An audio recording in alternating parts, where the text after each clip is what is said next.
In 1963, Watkins Glen was becoming the international racing scene, America's Formula One race. Crowds came from everywhere, driving station wagons, vans, cars. They were sleeping everywhere. They put up tents. In fact, it was gridlock.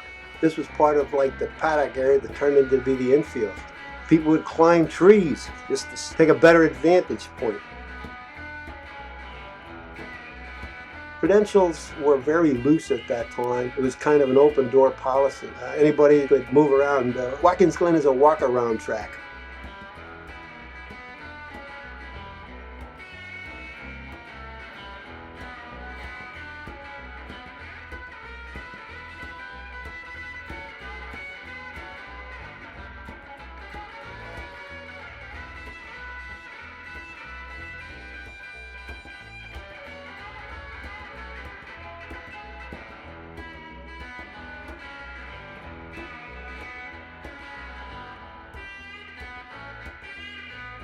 There's number 5 is Jack Brabham.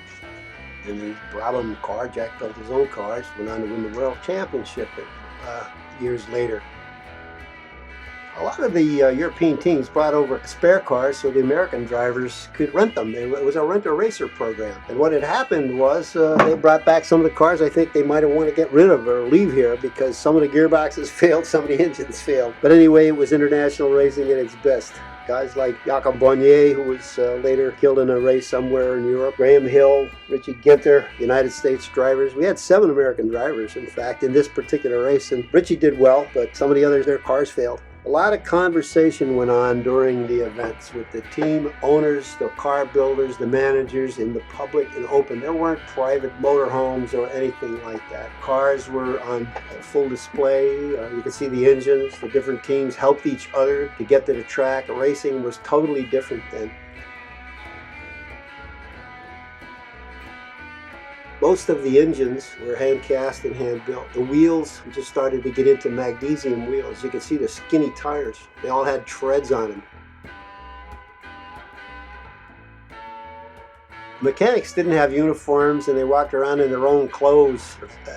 You couldn't tell who was who or what was going on. Many of the drivers, they wore their uniforms, like Roger Ward working on his car here. I think he was trying to do something to the seat so he fit in it better. There's Jack Brabham working on his cars. The people that built the cars worked on the cars.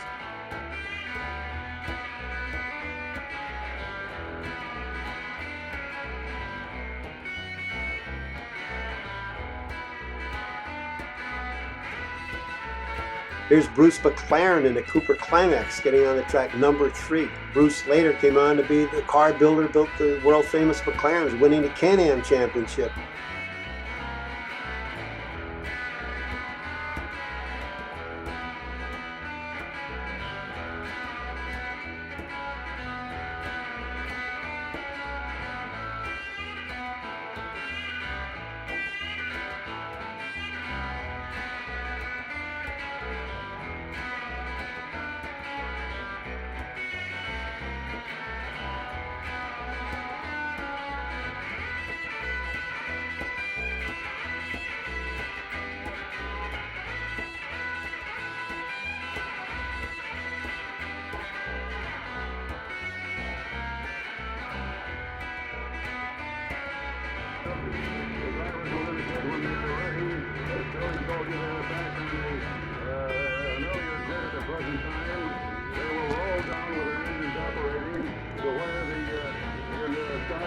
And we'll give you the unofficial times as time goes by.